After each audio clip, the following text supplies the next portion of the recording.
Hello, hello. Welcome to the Takedown, Subverting Power, Radical Thought. I have a special guest with me here today from the Black Agenda Report. I have Danny Haiphong.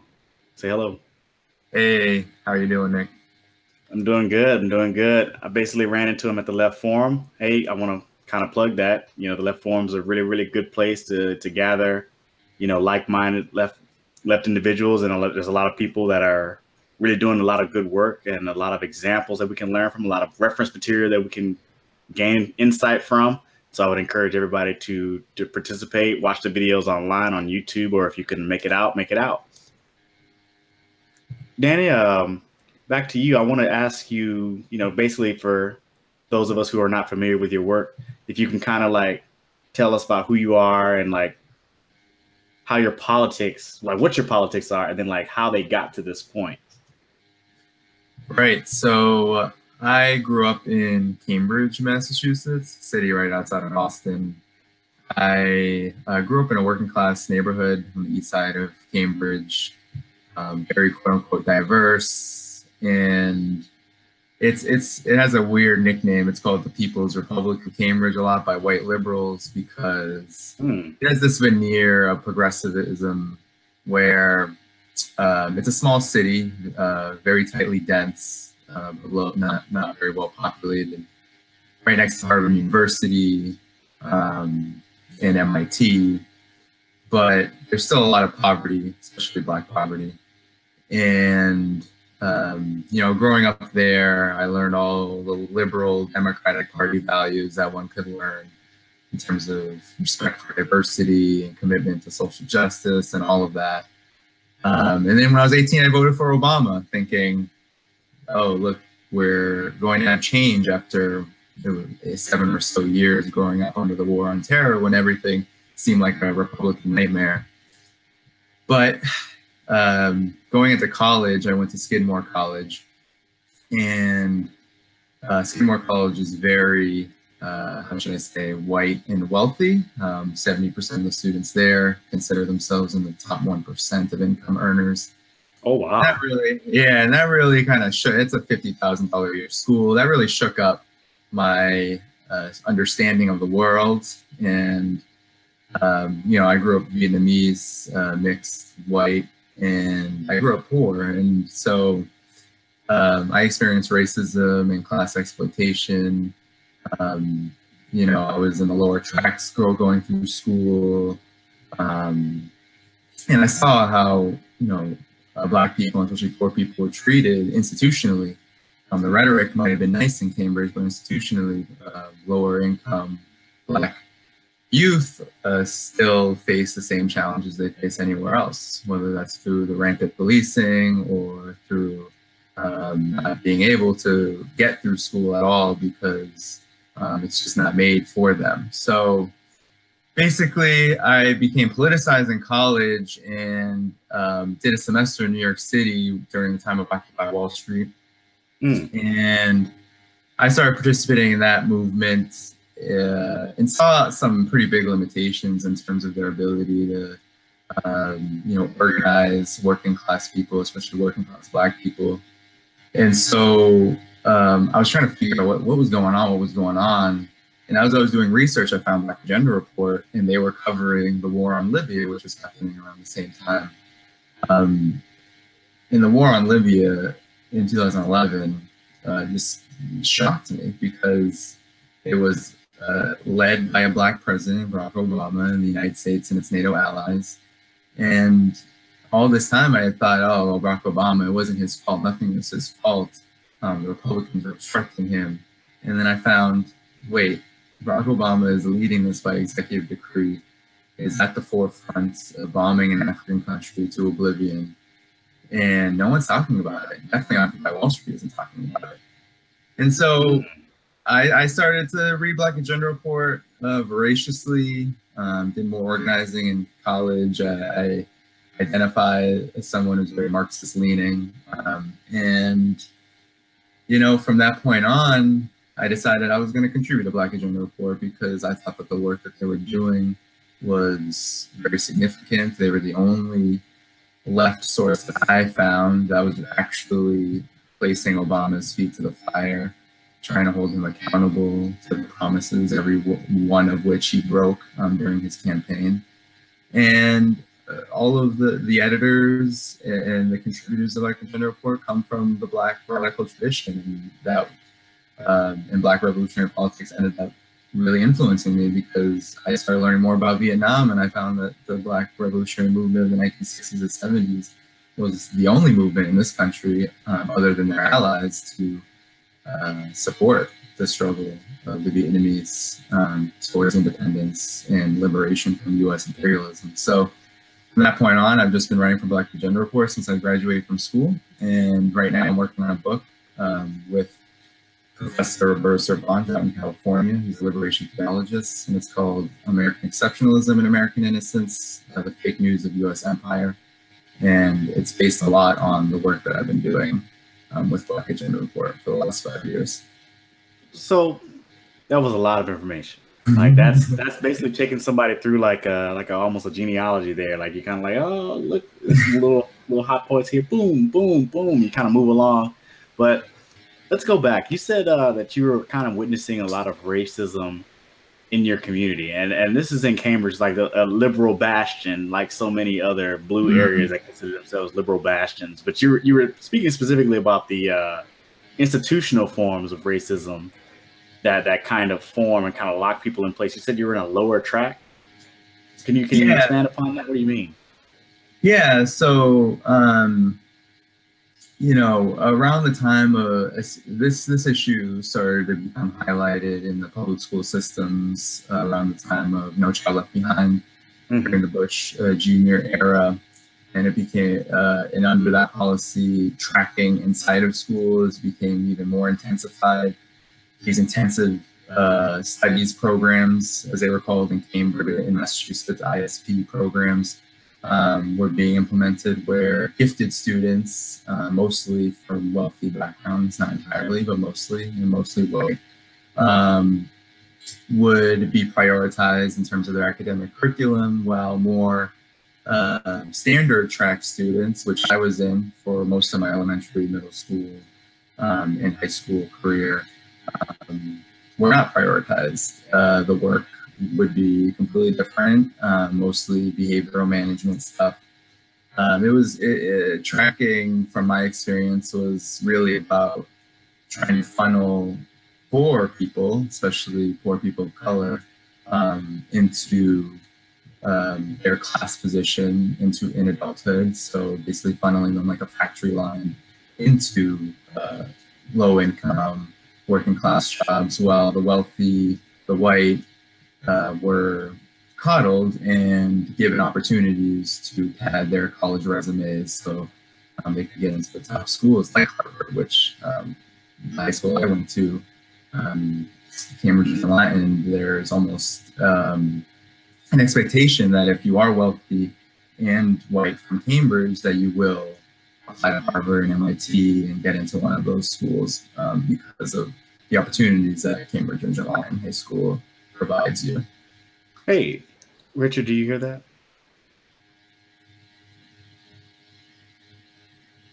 So I just want to say solidarity, comrade. But after that, I am picking up a little bit of the audio distortion there. Sometimes it can be a connection issue. So if you have an Ethernet that you can plug directly in, that can help.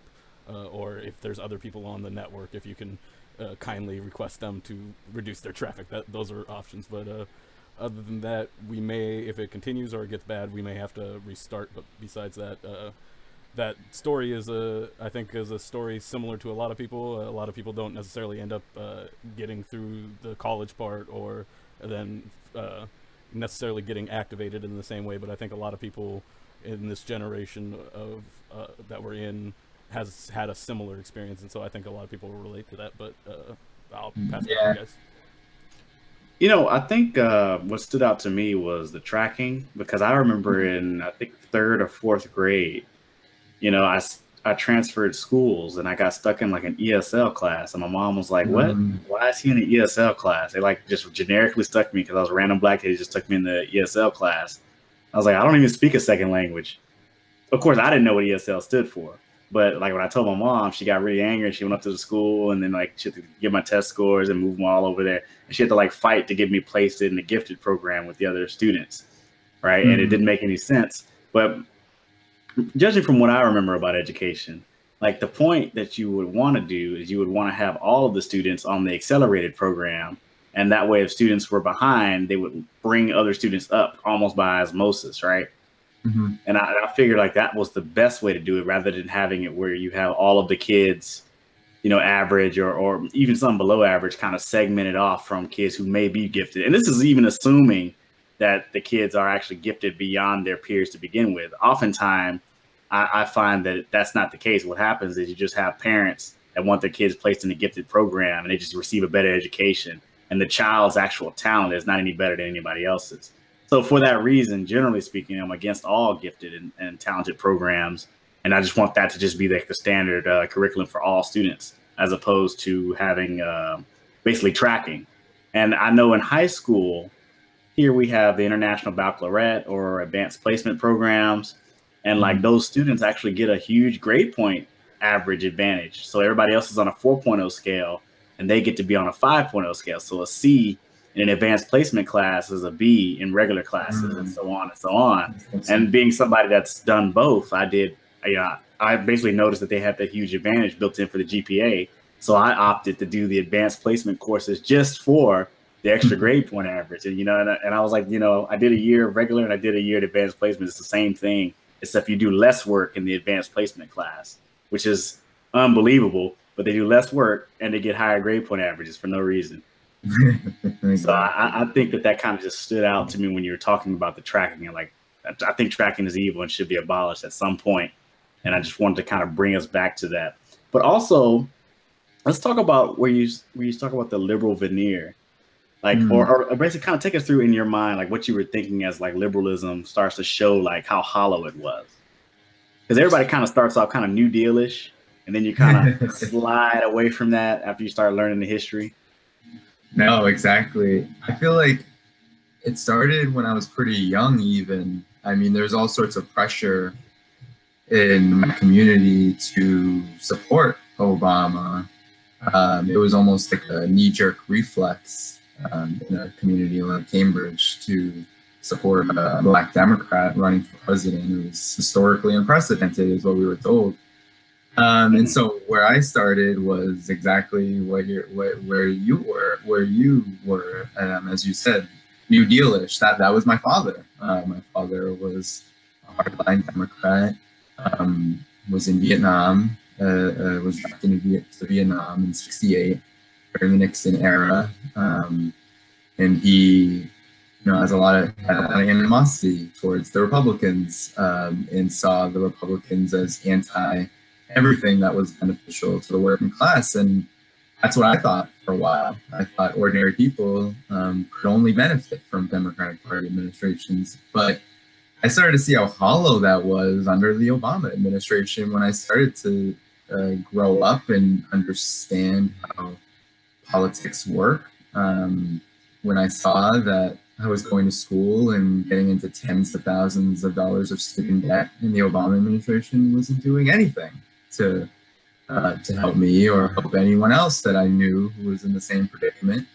I also learned a lot when I started to study foreign policy and really care about it. When I started to learn more about Vietnam, I wanted to know more about the U.S. war record, and I saw that the Obama administration was extending and expanding all of Bush's wars, whether that was Afghanistan, even Iraq, even though he's credited with formally ending the war in 2011. He kept a lot of troops there and a lot of special forces there and continued bombing campaigns well after 2011. And he extended Bush's wars to numerous other countries, like Yemen, for example. So I really started to see how hollow liberalism was when I started to care about what was happening around the world, and I started to connect it to what was happening in the United States. Because all of my friends in college, even though we were in a so-called elitist school, most of my friends were students of color, and they all had anxiety about where they were going to go when they graduated. What jobs are they going to get? their families were all working class, and they wanted to do better than that. That was the expectation, but they didn't see any real hope for that. And so I was like, what? That this shouldn't be. This isn't what we were told. We were told that we go here and we're going to live the American dream. And that hasn't been the reality. And I started to learn that, wow, this is a mass problem. This is a massive problem. It's a societal problem. It's an institutional problem. Millions of people are wondering the same thing. Why isn't the American dream cashed out for me? So that's when I really started to learn that the liberal side, the liberal coin of the ruling class, of the ruling system here in the United States was even more farcical than the right-wing version, which tells you to your face that you're not going to get what you want, and that you are going to be brutalized and oppressed because of their divergent interests. And they'll say something like, America's great. That's right. America's great. And it's going to oppress you in your face. And we just don't care. We don't give a shit. Like, take that. Take it. Exactly. And like everybody else is like, oh, no, we're not so crass. We're going to just walk past you. And, when you're out there on the gutter in the street, we're just going to walk past you and pretend like we don't see you there because you're not important. You didn't have the right skills or you didn't have the right soft skills, or you just weren't the right fit to be prosperous like us. So we just keep on walking. Don't worry, we're not like those dirty Republicans who who would be outwardly loud. But what's so funny? These very same liberals who, have this veneer of politeness, they will get very impolite if you really challenge them and really start getting them to kind of acknowledge kind of what's going on. Like if you bring it up as irrefutable, they get pretty impolite, real fast. It's really funny, so the politeness isn't even that strong or that thick. Like you can tear through it pretty easy. I learned that in college when I started to write for Skidmore News, which was the newspaper, school newspaper. I started writing about issues of race and wealth mostly because that was what I related most to. There was a lot of rich white students at the school, and they happened to be behind a lot of racist incidents on campus. And I related the two without, reading economic theory, knowing that the history of this country was built upon slavery. I started to talk about, look at the wealth gap in the United States. Look at how racialized the wealth gap is. And I would get hate emails, threats to my life. All of these things would happen because this so-called liberal bastion of higher education was filled with students who said that they were all for equality and creative thought and all of this. And then when they were challenged on the power structure of this country, they lashed back just like any good old conservative would. So that was a real big lesson for me when it comes to liberalism. You mean your college wasn't full of Marxist professors ramming communism down your throat? I could have sworn that's exactly what college was. No, I don't think there was any. I don't think there were any Marxist professors at Skidmore College. Right. Really? There wasn't even like a philosophy professor that was a Marxist or something like that? Because, I know of. What I find is like there's this stat out there where it talks about how Marx is like the most read person. And I was pointing out to somebody that you can get a PhD in economics and never have to read any Marx, at all. And like what you read of Minsky is like some of the more orthodox stuff. You don't really have to read like a lot of the stuff that's considered unorthodox. I had a long discussion with a conservative about that, and they brought up that stat, like, oh, well, Marx is the most read, blah, blah, blah, blah, blah. So that must mean that, everybody reads him and everybody's well aware of him when they get to PhD level or whatnot. And like when they discredit his beliefs, is because they actually thoroughly understand them. And I'm like, no, that's not what happens. They're not taught. Nobody talks about it. And like, even when you have people that read it, they read it as a part of sociology or philosophy. They don't read it as a work in economics. And that's, good point. That's, due to the huge split in the economics field where you have all these, neoclassicals, classicals, and post-Keynesians, and whatever else is going on out there. Like, there's a huge split, and that's a whole different conversation. But I just thought it was really funny that, you know, you just said there's not that many Marxists ramming that stuff down people's throats. I'm like, oh yeah, there's definitely not many Marxists in the academy. They made sure of that when they started purging all the left-wing voices in the academy. Mm-hmm.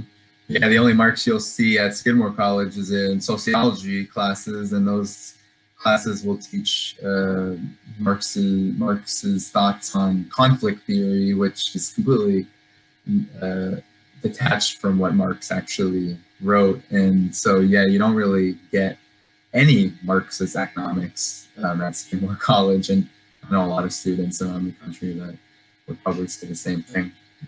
And what's an interesting thing is that, you know, generally speaking, like, I feel like racism, like its dominant form, has sort of moved from the crass, outlandish, in your face to more of like a I think Edward Bonilla Silva, he calls it like racism without the racists. So basically, you know, you're polite about it. You're not calling a grown man or, you know, an older individual, you're not calling him boy, or you're not using the N-word. Then you're not necessarily racist, right? But, you know, I think that's like, we're still holding on to like the old school version, like the most outwardly apparent version of it. But like the real dominant version, like after the civil rights era, it kind of went underground. Like it's more institutional based, and like people just kind of, oh, there's no black people that work here. Okay, you know, no black people have ever worked here. That's just how that's how it always has been. Or, you know, in Paula Dean's eyes, hey, you know, we have this huge party and all the help has always been African American. That's just the Southern tradition. Exactly. You know, things are just starting to happen by tradition or by happenstance, or you know, it's just something that's always been this way, so it's never challenged, and people start to like things being that way. I think that is more of the version of racism that we have to combat now, and it's also a lot harder to deal with because most people, it's largely invisible, and the people that suffer from it can't even see it half the time. What do you think about that? I think that it's very, very compelling points. You know, I think one of the victories of the Black movement historically in this country has been that exact phenomenon where politically it's become less advantageous for the ruling class generally in this country to espouse the quote-unquote hateful ideas of racism, and instead pursue policies that enforce white supremacy and racism while being able to promote them or hide them altogether under this idea that the United States is a pluralistic, multicultural, and more egalitarian society than it's ever been in the past. I think that this narrative of a more perfect union, this idea that the United States has, especially since the civil rights era, become more progressive, become more tolerant and accepting, right? A lot of people in the United States think that after the civil rights movement ended, racism ended, bigotry, as you said, went underground. It's not a problem anymore. And so a lot more people in the United States actually don't understand what racism is. They don't understand that it's always been a power structure, that when George Washington was selling slaves in the 18th century, it wasn't because he was a bigot. It was because he dehumanized Black people in order to make profit from them. And that continues on to this day. And a lot of people can't see that because they more associate racism with an individual idea, something that you feel rather than something you experience in your day-to-day life, moving through a system that's inherently built upon the oppression and exploitation of Black people, and to the advantage of all white people, but mostly to the advantage of the ruling class. That's actually a good segue. So let's talk about your book that you have coming out. It's titled American Exceptionalism and American Innocence: Essays on Race, Empire, and Historical Memory. And like there's a chapter here where we start to kind of examine America as a society, and I want to say this chapter is probably one of the chapters I find most interesting. There's like 3 or 4 chapters that I'm cued in. Like, I'm like, okay, these have to be read first. Despite the order of the book, these chapters have to be read first, you know, because I'm kind of picking my battles here with my attention. But I think there's this idea that, like, after the civil rights era, that, you know, basically, like you said, racism kind of went underground. But now, even if people believe it's still there, they believe it's something that can just easily be overcome by individual striving, or like just, you know, adhering more to the capitalist ethic and integrating into the capitalist system. I think your book examines that. And what did you find there? Well, first, the title is actually changed to the book. It's now the same first half, American Exceptionalism, American Innocence.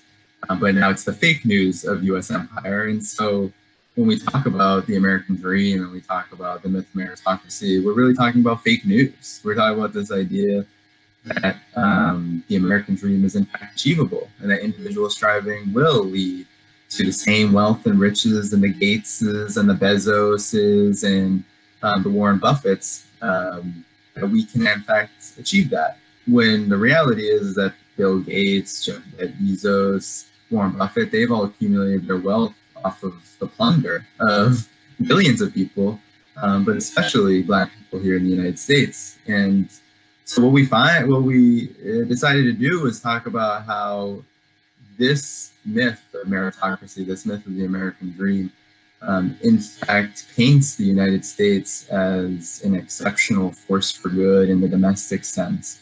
Prosperity is indeed something that, regardless of your race, your class, or your creed, or whatever your gender, that you too can share in the spoils of empire. But in fact, that's not true. Most people in the United States, half of the United States, makes $30,000 per year. Anyone who makes $30,000 per year in the United States knows that you aren't building wealth. In fact, you are most likely in large amounts of debt.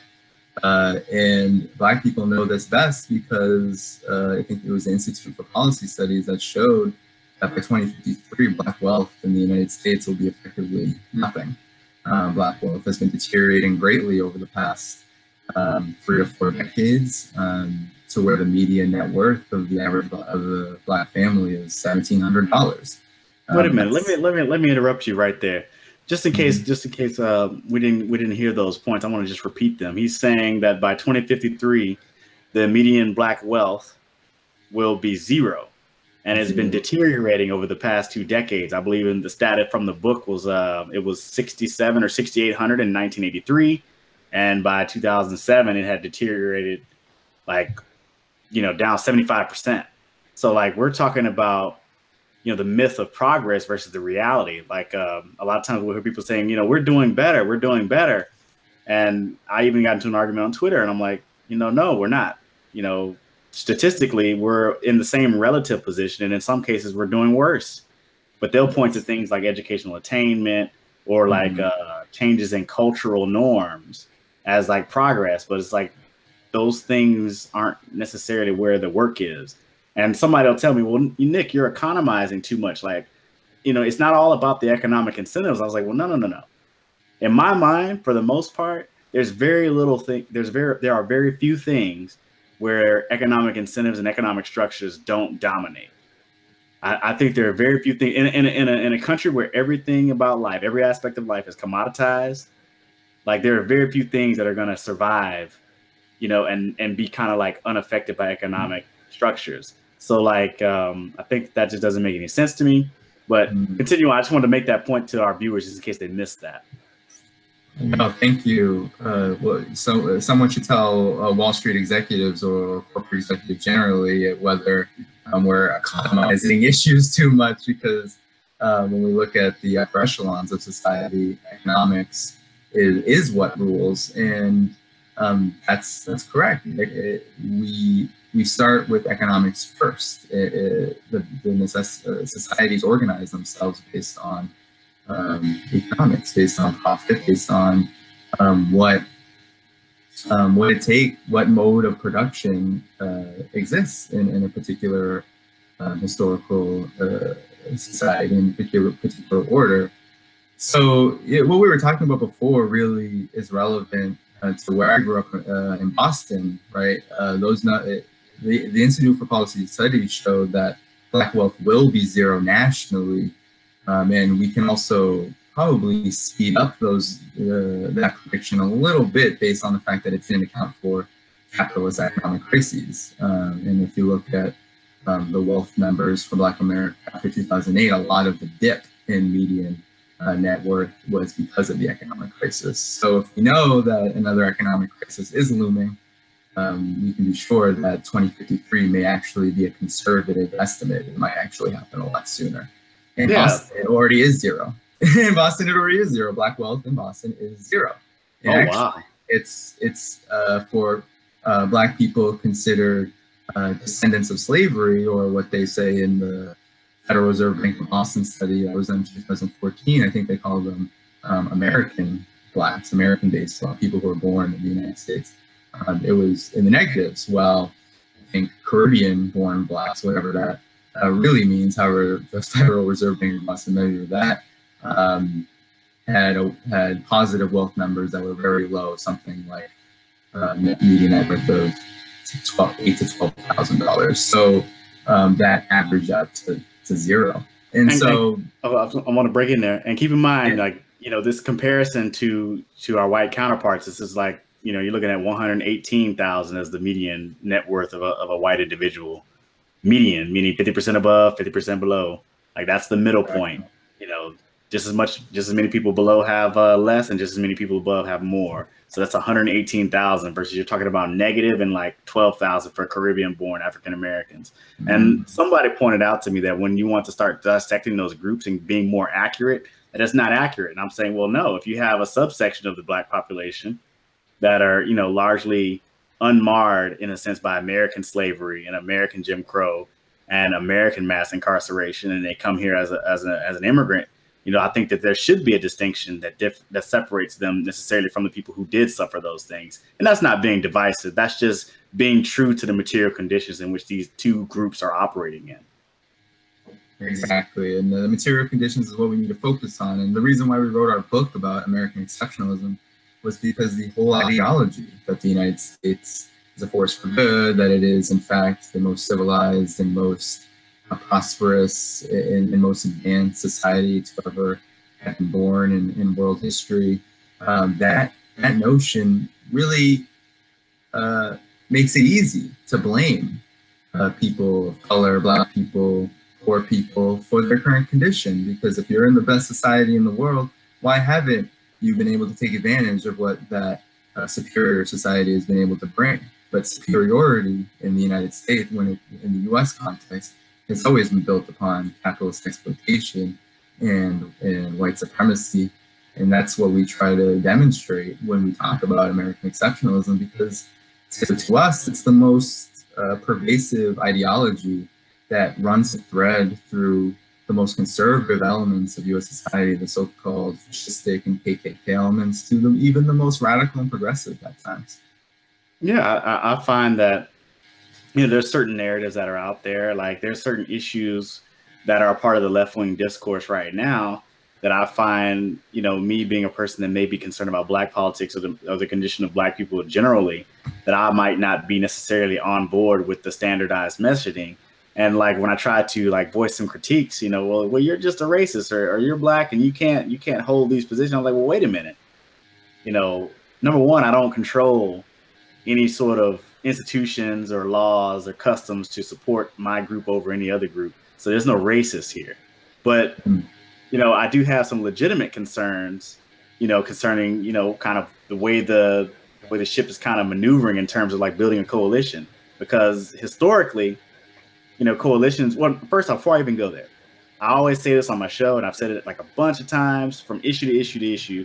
Anytime you want to have some sort of coalitions have to be built upon exchange, and they have to be built upon some sort of mutual benefit, right? I mean, that can go along with exchange.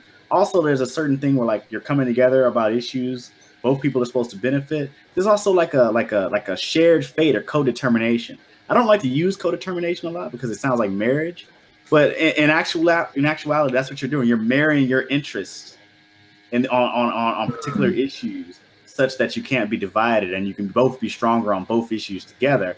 I find that even in progressive circles, that outside of mass incarceration, you know, there really hasn't been many issues that there's a coalition, you know, there's coalition support. Like I think Black people have been on the left in some cases, and you know, they kind of toe the line about left-wing activism or left-wing issues a lot, but you know, a lot of our issues go unnoticed. And when I voice concerns about that, you know, I'm being divisive. That's what Obama said to Black people when there were people bringing up issues about, well, should Barack Obama be a Black president for Black people? And he said straight up, that's not what I am. That's not what I'll ever be. And a lot of people, you know, when it comes to really talking about issues, and I think when we talk about issues that affect Black people, almost all of them have this characteristic to them. It's that they affect everybody. And when we talk about education, we talk about poverty, when we talk about police brutality, mass incarceration, all of these issues affect everybody. Yet, in order to really address them, you have to address the particular people, the particular group that these issues affect first and foremost. And there are many in the United States, especially liberals, who refuse to do so, who will avoid the questions altogether, or when you bring up these issues, will say, well, they're legitimate, but we have to stop Trump, or we have to stop the next Republican, we have to stop Ryan, we have to stop whatever boogeyman that the Republican Party throws at us. We have to make sure to defeat them first, and then we can get to those more pertinent issues later. We usually find out that we never get to these issues, that they become dependent upon Black people themselves rising up and organizing themselves to really address them, and we know what happens after that. Of course. Richard, did you have something to say there? I was just nodding along because those are a lot of the same things I've been thinking, and like I haven't articulated really, and so it's always reaffirming to hear somebody else that comes to the situation from at least a slightly different perspective, also coming to similar conclusions. And that the dynamic that he describes, I think, is it's concerning, and that you both described this also regarding coalition building and where the progressive coalition is heading. And I have a lot of the same concerns, and I haven't really seen them addressed in the ways that I might like to see them addressed, or see them confronted in the ways. Most recently, I think this is coming to a bit of a head with Bernie's position on ICE, and with the civility calls from the establishment Democrats. I think you're seeing some of this come together, where, you know, progressivism doesn't stop at the U.S.'s borders, like, or it shouldn't. Your progressive politics shouldn't stop there, and a lot of people aren't comfortable expanding that sphere of empathy beyond the people that they're comfortable with empathizing with. That is a good point, because I even find that sometimes when you're talking about domestic issues, like there's a huge correlation with imperialism. To be frank, like part of the reason why a lot of us Americans have such a warped understanding of what's going on is American exceptionalism on like a global scale. We tend to look at America as if it's like something that exists within a vacuum, and you know, nothing else around it has anything to do with the state of America. And when you examine any country, that like it just exists in a vacuum, and like they'll say stuff like, well, this country sucks, or that country's not doing very well. And it's like, well, wait a minute, you know, like this country exists in a global society, like a global system. Even countries where people may seem to be doing very prosperous, like you know the whole Western first world, the colonized, whatever you want to call them, like they exist in the way that they exist because of global issues, or the global system that created both their outcome and the outcomes of nations who may not be doing as well. And I think that's why it's a good chapter from your book where you said, should American imperialism matter to Black Lives Matter? And I would like to see you make the case. I want to see what kind of case that you can make on that. Because I find all the time that we as Black people don't pay much attention to foreign policy because most of our suffering is right here. Right. Yeah. And so in that chapter, I found that one of the most useful chapters for me to kind of wrap my head around American exceptionalism and this notion of internationalism, which I think you are articulating when you talk about connecting the domestic struggles of Black people, the oppression of Black people in the United States, to what the U.S. military or to what U.S. corporations and oftentimes their coalition, what that coalition does abroad. It's very important. And so in that chapter, what we really do is we kind of trace the history of the Black Lives Matter movement and connect it to the NFL protests that occurred during the national anthem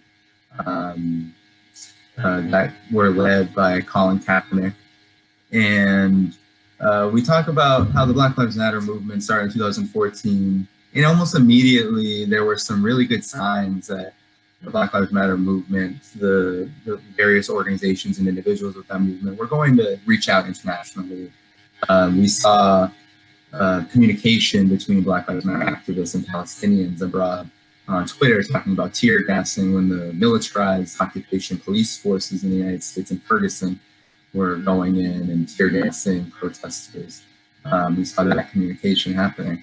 But then by the time of Colin Kaepernick's stand again during the national anthem, where he protested police brutality during the most celebrated symbolic gesture of American exceptionalism, the national anthem, we saw a very little defense from those within this movement. So we wanted to talk about, well, what is it? What's so threatening about the national anthem? What's so threatening about the American flag that makes people hesitate, especially the most progressive and radical activists, which I consider Black Lives Matter activists to be at this point?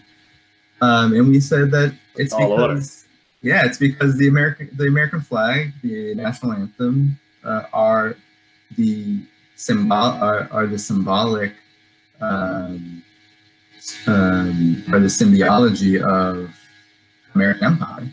That imperialism is embodied in the militaristic celebrations of the national anthem at NFL games. And so we started to make the argument in that chapter that there is plenty of literature, plenty of history that shows that the Black radical tradition and the Black movement in general has been at its strongest when internationalism was put at the forefront, when the Black Panther Party was organizing demonstrations against the Vietnam War, when W.E.B. Du Bois and Paul Robeson and others were charging the United States with genocide at the United Nations, and visiting places like the Soviet Union and Ghana, who were struggling against U.S. imperialism during the 20th century, and deriving lessons from those experiences. And so a lot of the chapter is about, well, imperialism does matter to Black people because the United States spends enormous amounts of looted and plundered money on the U.S. military, and it oppresses people abroad for the same reasons that it oppresses Black people here in the United States, mainly to extract profit and to enforce hegemony, political hegemony. So basically, American exceptionalism, this idea that you can't criticize the national anthem, the American flag, you can't do that is mainly because what the national anthem and the American flag really embody is the superiority of the United States, and that's a superiority that runs global. And so there's a lot of hesitancy to do that. There's a lot of pressure, and in the chapter we're very clear that we're not blaming the Black Lives Matter movement for this. We're blaming the ideology that is so dominant that there are so few people who are willing to stand up with even the Black Lives Matter movement, that to go even further than that almost seems like a political impossibility. And we use that chapter to try to open up what that possibility would look like going forward. I sort of kind of shivered a little bit, or not really shivered. I kind of was taken aback that you would consider it the most left-wing form of activism in America today, because I was like, ooh, they were, dangerously close, it looked like, to supporting Hillary Clinton until she made a fool out of them on camera. Mm. And even after then, I think that they were still probably willing to, let her use them in that way as a prop. I don't know, the full details behind this, but my suspicions were confirmed when I spoke to people that were more involved with the movement, and they were like, hey, they were really close to basically endorsing Hillary Clinton. And to me, any endorsement of neoliberalism, whether it be Barack Obama, Hillary Clinton, Kamala Harris, Cory Booker, I mean, I'm at the point now where even putting a D next to your name is almost a no-go. But I understand that, not everybody's quite there yet. And what I would say is just keep reading, keep learning. I'm pretty sure you'll come around. But to that point where you said that they were the most left-wing movement, I would adamantly dispute that. Like, they've got a lot of problems, and I hate to bring it up. Well, I'm not even going to bring it up. I'm going to move on. I'm going to move on, because it's dangerous territory. No, I mean, I completely agree with you when it comes to the leadership of certain organizations, like the Black Lives Matter Network organization, for example, which presumes itself the leaders of Black Lives Matter. They're the ones who are involved in all of the electoral shenanigans that you refer to. And personally, I definitely agree with that. I think that there are activists in the movement, though, that got lumped into the Black Lives Matter brand almost. And it's them that we're really speaking to, the ones that we feel like, the people that we can really win over to this notion that any movement against racism in the United States has to be an anti-war movement, or it's not going to be successful. It has to be a movement that makes alliances, as you said, not based on some mythical notion that white working class people as some sort of amorphous group is going to ally with the issues and struggles of Black people, but the fact that people that the United States nations that the United States wages war abroad are being exploited and oppressed by the same system that oppresses and exploits Black people in the United States. And so that's really the big point that we were trying to make. Oh, Richard, you're still muted? I just wanted to key in on the international part, and what strikes me is that essentially what you end up, what I can see happening is a play to try and achieve for Black people to get the privilege of whiteness in the United States in exchange for finding a new Black people in the international community, finding somebody to replace the role of being the oppressed minority in the economic system in order for some level or some piece of that white privilege. And that, I think, is counterproductive to the larger goal, and so why I think I agree with you about any anti-racism movement having to have an international component, so that it doesn't just displace that racism to a group of people that we can't see or don't have to interact with on a daily basis. I mean, that's definitely a good point. And my only reservation, and to both these stances, which I agree with like 90%, is, I think that we should be cautious when we're talking about making alliances with outside groups. And the reason why I would say that would be because the allure of being inside of a racial hierarchy but not being on the bottom is particularly strong. And nobody wants to be on the bottom. And what somebody will do to not be on the bottom, is very horrendous. Like, they will become horrible people. And it doesn't even matter if they're not necessarily at the top. They just don't want to be on the bottom. And I think when we're talking about as a group that's on the bottom, in America, this is Black people. Somewhere else, it may be someone else. But when you're talking about making alliances with groups that aren't on the bottom, we have to remember that their number one fear has always been being in your shoes. And so sometimes the coalition is very, very difficult to kind of create, because again, the power structure can just threaten to throw them on the bottom, and they have to really be willing to go there and be in solidarity. If they're not, the coalition kind of falls apart. So I'm here. I think I got disconnected a little bit. in my back. You might have missed Yeah, a bit here. of my rant there. I was just agreeing with you in that, like, in an effort to avoid, like, as Nick was kind of reiterating there a bit, that any struggle against racism in the United States has to have an international component, an anti-war component, because otherwise we run the risk of just exporting that racism to some place where it's out of sight and out of mind, which is even more dangerous for the vulnerable populations that it would be shipped towards. Did you also hear my comment there as well, or no? A little bit. I heard the tail end where you were talking about the fear. I think you were referring to white people, white working class people in particular. No, actually, I was on the bottom. I was just referring to anybody that's in the racialized hierarchy that's not on the bottom. Like the whole point of having a racialized hierarchy is because people want to integrate within it, but they didn't want to be on the bottom.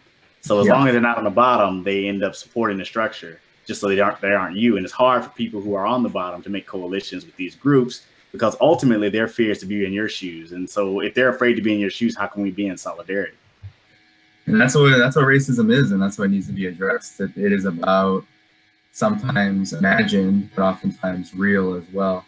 This notion that white people especially are privileged and will be conferred privileges over Black people and other people of color, and it's that fear of being in that position, of becoming the quote-unquote other, that really drives a lot of political consciousness and activity in the United States. And that's not just white people too. There's other, as you said, there's other groupings within this racialized hierarchy that think the same way. And that's because that's how the structure of the United States is built. That's its foundation. That's literally what a racial hierarchy is. I was just going to mention also, and kind of on this thread about why it's hard to confront, or to like why it might be easier for some members of the Black Lives Matter movement not to pay as much attention to international struggles, is that it's also hard to recognize and confront and deal with like your role or your participation in the perpetuation of the U.S. imperialist war machine. You know, it's like, did you vote for Obama? It's like, well, we did. It might not have been a wise vote, an informed vote, but I did. And so I bear some I have to bear some responsibility for what he did, even going back and looking at it, I didn't have much of a choice or a better option, whatever the situation may be.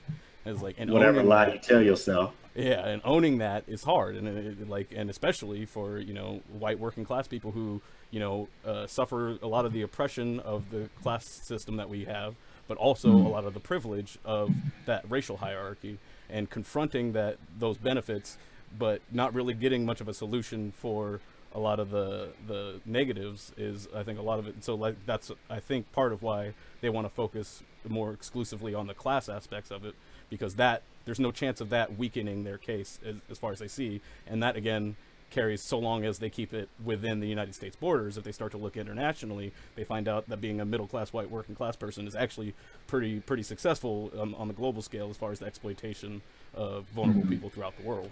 And confronting that and dealing with what that means is not easy, and so it's stressful. And the last thing that most Black people in this country want is more stress in their lives. And so I think that's part of the pushback that you'll get in dealing with that issue. And it's not going to be an easy one for you to address, but I think so far you're making a strong case. Yeah, and there's another element to it too, the power structure element, the agendas of, let's say, the Googles of the world, which will donate money to the Ford Foundations of the world as well, donate money derived from corporate coffers into social movement organizations like the Black Lives Matter Network to shape how they operate.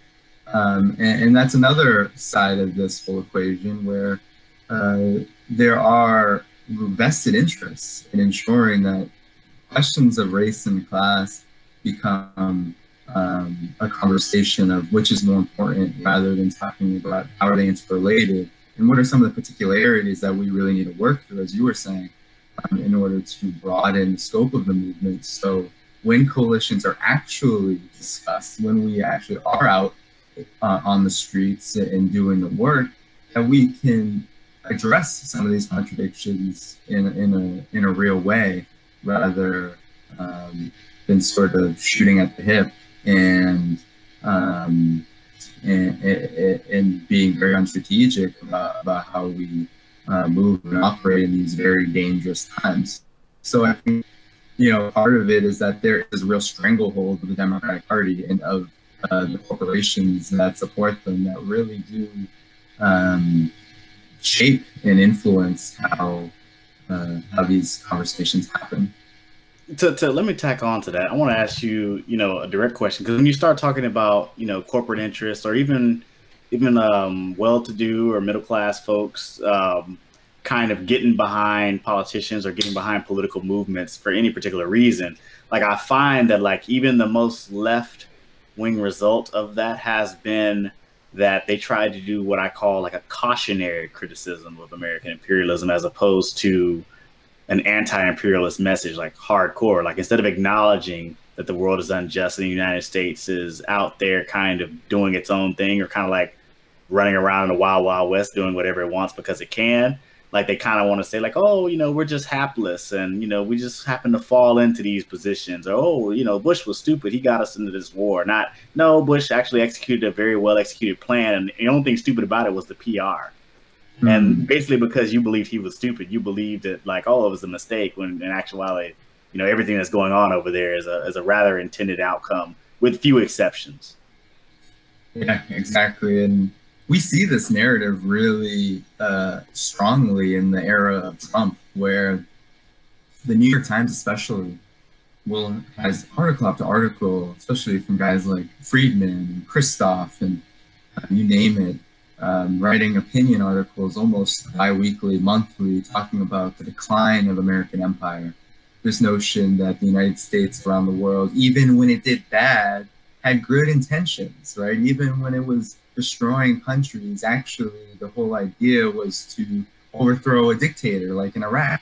The whole idea was to save the world from terrorism like in Afghanistan. Or in the 50s, where everything was amazing because the United States was now the world superpower and spreading democracy. And actually, it wasn't like the Soviet Union, which supposedly occupied other countries. The United States took a back seat and allowed countries to be independent as it wielded its influence in the Middle East or Africa, for example. When, in fact, the reality was, whether we talk about the mid-20th century or we talk about now, was that the U.S. was using every weapon at its disposal to overthrow democratically elected governments, or to directly invade countries like Korea, Vietnam, to exercise its own hegemony. And I think it's so pervasive, this notion that, in fact, what the United States does around the world has at its core a benevolent objective. That's really a thread in our book, is discussing, well, what are the actual interests behind U.S. warfare, behind U.S. imperialism, and how do they connect to this building and simmering anger that we see about racism in the United States, for example. I think I agree with everything you just said, and I would even like to add on, like my add on here, like, we even had Barack Obama when he was campaigning as the left wing candidate against Hillary Clinton, even though there were other left wing people in the contest. But towards the end, when there was just two candidates left, the donors had selected would be the two candidates. We had Obama saying Iraq was stupid versus saying like maybe Iraq was wrong. Those are two very, very different arguments, right? And I think that the left's inability to make the latter argument has been a real detriment to being able to kind of really get engaged and start tackling imperialism as it is. Because I believe wholeheartedly that if the left generally had stood strong on an anti-imperialist message, that even the Democrats would maybe have to be where they would have to move to at least the cautionary narrative as opposed to just being outwardly in support. They would at least have to move one notch to the left, at least on that particular issue. And sure, they wouldn't be all the way where you want them to be, but we could possibly during democratic administrations, if we were strong enough, be able to kind of pull it back somewhat, because there's an entire industry of foreign relations individuals, people who grew up learning about foreign relations, that believe that there is no alternative to American imperialism, and that, you know, the left is just stupid when they're saying peace this or peace that, and that we're just all crazy and dumb. We don't understand how foreign policy works.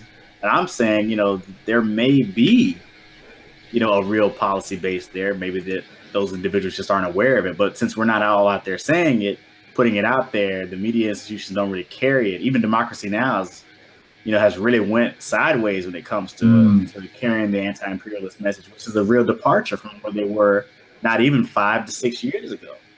Right. So, yeah, I think we could definitely do a lot better there. And I think when we went to the Left Forum, you know, there was like people who were supposedly on the left, like protesting that a lot of people at the Left Forum perhaps are against the United States imperialism in Syria. And I think that that's in the place where we can really see that division really play itself out. You have any comments on that one? Oh, for sure. This is something that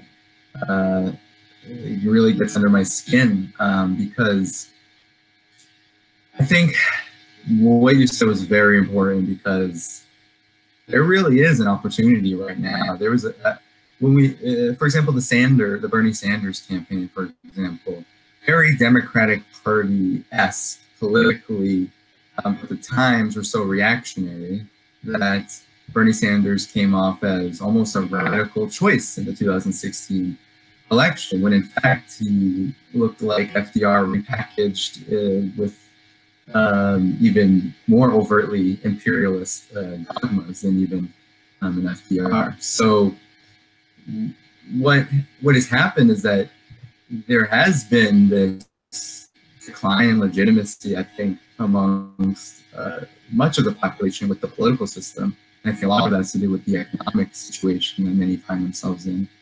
But because even the most radical and progressive of the so-called two-party candidates like Bernie Sanders are so rabidly pro-war, if Sanders is talking about Hugo Chavez as a dead communist dictator, and how why is Trump cozying up with dictators like Kim Jong-un and Vladimir Putin, and almost this wall-to-wall universal agreement among people and organizations, even some who call themselves Marxists, who will go to the Left Forum and protest Jamil Baraka for supposedly supporting the dictatorship of Bashar al-Assad in Syria, without even acknowledging how such a position just strengthens the U.S. military's objective of overthrowing that country. And then when we go into Democracy Now!, it only gets worse when, ever since Donald Trump has been elected, they're almost as bad on the Russia question as the corporate media. And then when it comes to Libya and Syria before Trump was elected, they were peddling the same narratives as MSNBC, talking about Syrian revolutionaries overthrowing Assad and Libyan revolutionaries overthrowing Gaddafi, when in fact this march to war that the United States is on with both of those two countries was predicted by a segment on Democracy Now! When they had Wesley Clark on the show, former NATO general, who said that these countries were targeted by the United States for the overthrow directly after 9/11. And we see this huge shift among progressives, especially in this era of Trump, where there's a huge change going on around the world, right? There's huge shifts. Oh, no, he got disconnected. So I'm going to take over and talk for a moment while we wait for him to reconnect there. What I want to say, though, is he's actually on something really, really important. And I think I noticed that we started having a decay in Democracy Now!'s coverage probably about, I would say, the last 3 or so years of the Obama administration.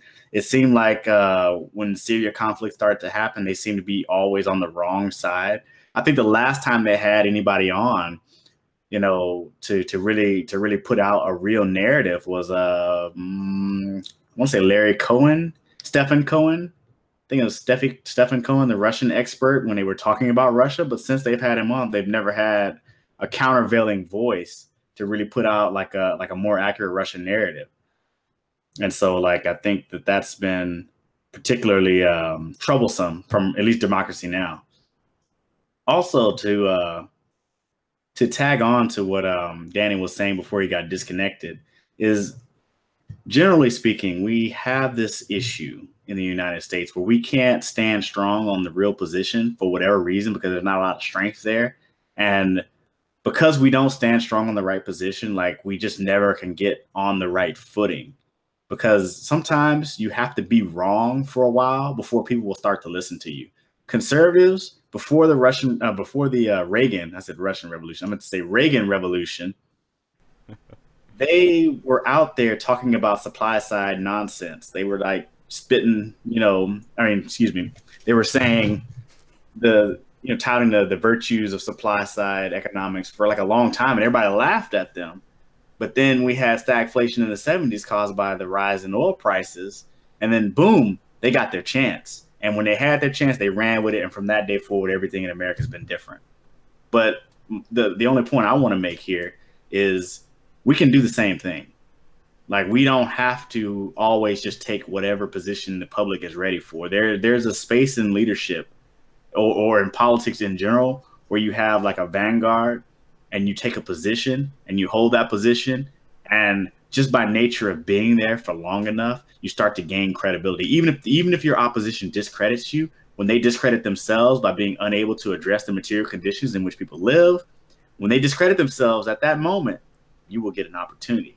And that opportunity, you have to grab it, seize it, and then change the course of history for the next 20 or so years. And I'm saying, like, you just snap your fingers and it's going to be easy like that.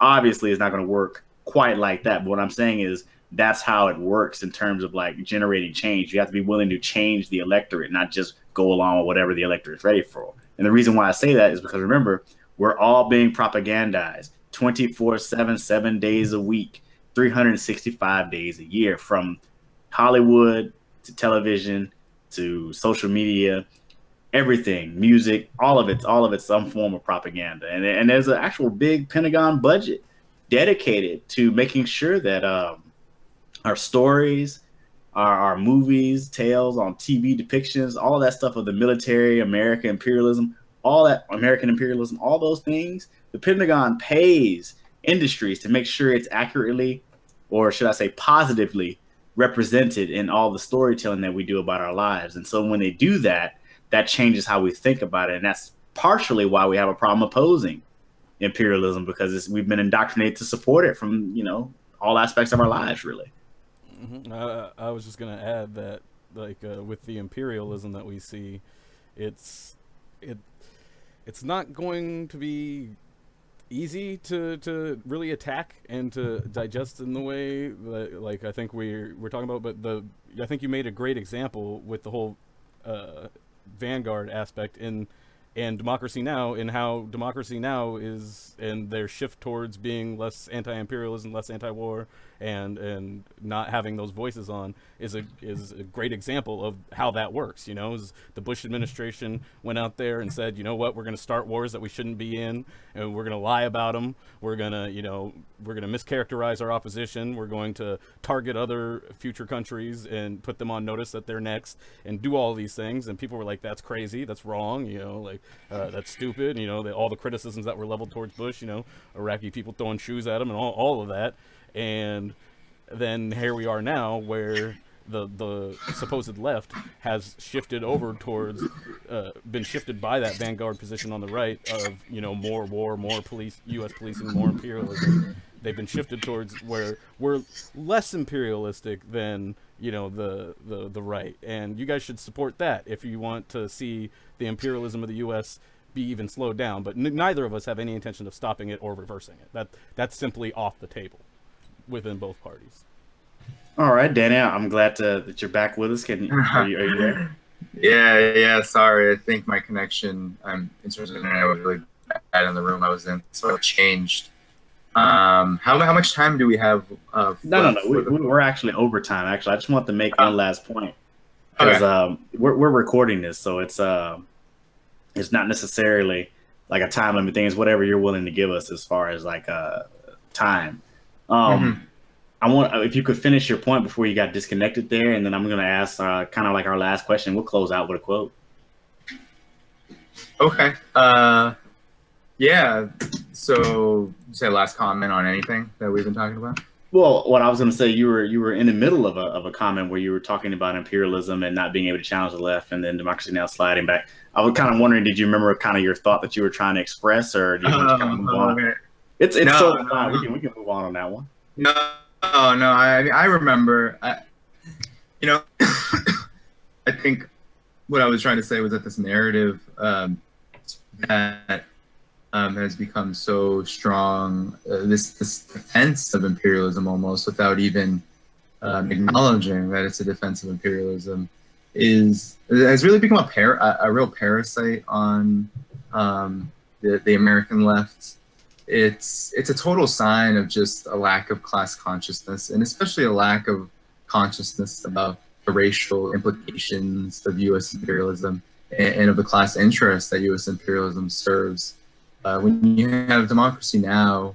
Proclaiming that they are an independent alternative news source, and at the same time calling so-called rebels financed and armed by imperialist countries revolutionaries, and saying that they're overthrowing a dictatorship in the name of democracy, in the same vein as what the State Department is saying, we're in a real big predicament. Let me ask you a question there. Yeah. The last time I saw Democracy Now! Do a decent job covering either the Russia issue, let's start with the Russia issue.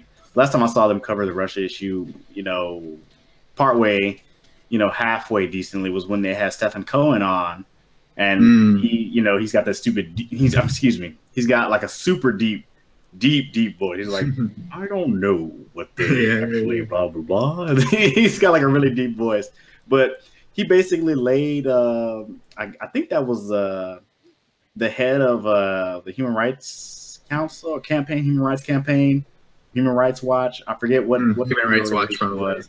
Yeah, that person, whoever that person is, I follow him on Twitter. They're just ridiculous. But he basically handed that person their ass. And I think that was the last time I've seen Democracy Now! Do a good job covering the Russia issue. Yeah, it's been... And that was 2-3 years ago. Yeah. I mean, if you turn on Democracy Now! And they talk about Russia, it's always about Trump's supposed collusion with Russia. It's almost like watching MSNBC without the 24-hour news cycle.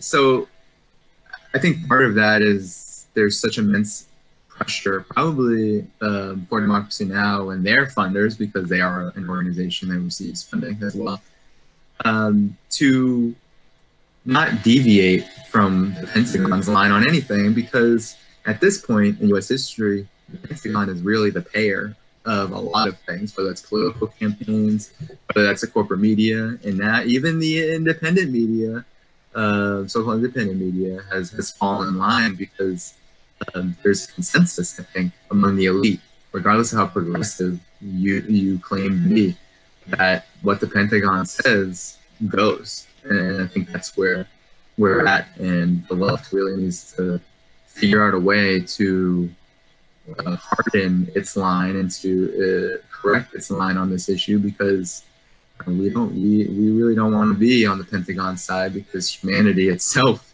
is endangered by it.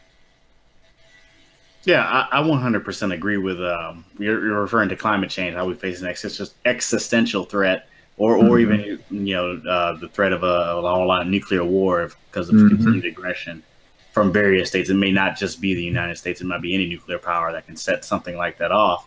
The last thing I really want to ask about is this is something that's been thrown in my side forever and a day, and I talk about it a lot. At the Left Forum, there was people that were there supporting, I guess, the UBI, and then there were also people there that were supporting the federal jobs guarantee. Now, I tend to lean heavily on the job guarantee. I would just kind of like to hear you tackle some of the questions that have been raised there, or tackle that. But basically, give your opinion on it. Yeah, of course. Well, I think federal jobs guarantee is something that has basis in history. I think that the only time where the United States government has ever done anything good for the issue of jobs in this country is when it intervened and actually provided them.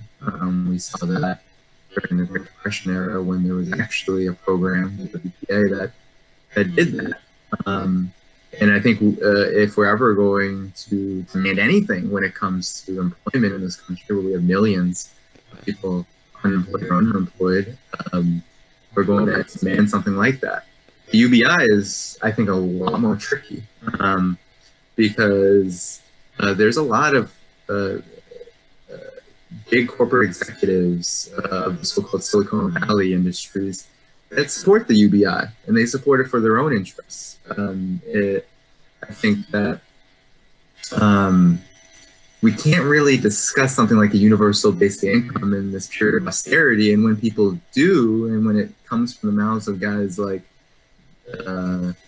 Elon Musk and these types, we have to be wary, because their hope is that the UBI will allow all publicly subsidized programs in this country to come under threat, and will in fact be and the UBI will in fact be a lot cheaper than providing certain services publicly, right? I think it can be seen as a weapon of privatization in that manner. However, for progressive purposes, or practical purposes, something like the UBI could call into question what should be the state's role in society, and we can start educating people about how the U.S. capitalist state is actually diametrically opposed to the interests of working people. And so many people need something like the UBI in order to just live, because their jobs don't pay enough to meet the cost of living. That's an important discussion. So for me, I think that both issues could really forward consciousness about some of the real class antagonisms that working people in this country are facing. But at the same time, we have to be cautious about something like the UBI, because there is, I think, a concerted effort to steer that conversation towards the ends of Wall Street and people in Silicon Valley to make it a palatable reform that may do more harm than good. Yeah, I think, keeping in mind what we have in terms of a political economy in the United States, that like when we start talking about something like the UBI, we have to remember that like the goal of the job guarantee would be to take power away from employers, to basically start moving the public sector to kind of be able to be used as a way to give workers ability, or give workers bargaining power. And generally speaking, that's not good for industry. Generally speaking, it's not very good for industry. And so we have to kind of navigate that, understanding that industry is usually always aware of what their interests are, at least in the immediate term. So industry is generally going to be against that. So when you have industry going along with that, they understand something about that policy that perhaps you do not. Yeah. And so just going along that vein, I think we should just be cautious about the UBI. I'm a staunch non-supporter. I don't support the UBI under any circumstance, unless the person can't work, they're disabled, they have children, or something along those lines. I feel like the federal jobs guarantee is a far more efficient application, in that there's so many things that the public sector could be doing to increase our lives. Why not employ people that are unemployed to do those things? And so, it just takes care of so many things at one time. Like any inflationary pressure, you're producing more goods. Therefore, like those pressures are alleviated, right? Obviously, inflation is caused by supply issues. So if you're changing supply at the same time as you're increasing demand, you sort of cut down on inflationary worries too. Whereas with the UBI, you just don't have that. Like you're not increasing production, you're just increasing money. Yeah. But I think we're kind of out of time. Did you have any closing thoughts? I'm going to close out with a quote from. I just want to get in quickly on the federal jobs guarantee. Is that I share a similar concern, and I think you did a great job of kind of highlighting some of the concerns with the UBI. For me, the federal jobs guarantee, almost it sounds like something. Either one sounds like something we could pass through this Congress, but it would end up, the UBI would end up benefiting people like Elon Musk, as you mentioned, and the federal jobs guarantee would essentially expand the prison labor movement, like prison labor. And so, like, I have skepticisms on, I think either can be exploited by the people in power in order to appease people that are calling for it, but then actually structurally make their situation worse. And so that's it. I'll pass it back to you guys that for next close. No, that's a really good quote. Really good point. I think, yeah, and this, as I think we've all been saying, this period of U.S. history, I think, is really one marked by economic crisis and decline. And our book talks about that because we feel like it's really important to understand that the ruling class is desperate. Corporations are desperate. People like Elon Musk, they're making a lot of money. They're running away with the wealth. But they're desperate because of the inherent contradiction that phenomenon brings, which is masses of people are becoming poorer, and wealth is being siphoned off from ordinary people, especially Black people in this country. And that eventually leads to rebellion. It eventually leads to unrest. And we've seen hints of that. And so we're trying to push that forward by challenging an ideology like American exceptionalism, which really brings us backward in consciousness. It really hinders our ability to understand history, to understand politics, to understand economics, and to understand the issues that shape our lives every day. So I think that's what I'll close with. All right. So our quote for the day comes straight out of the book. The claim of innocence is a double-edged sword. It contains not knowing, but also not wanting to know. Thank you very much. Good night, everybody. Thank you.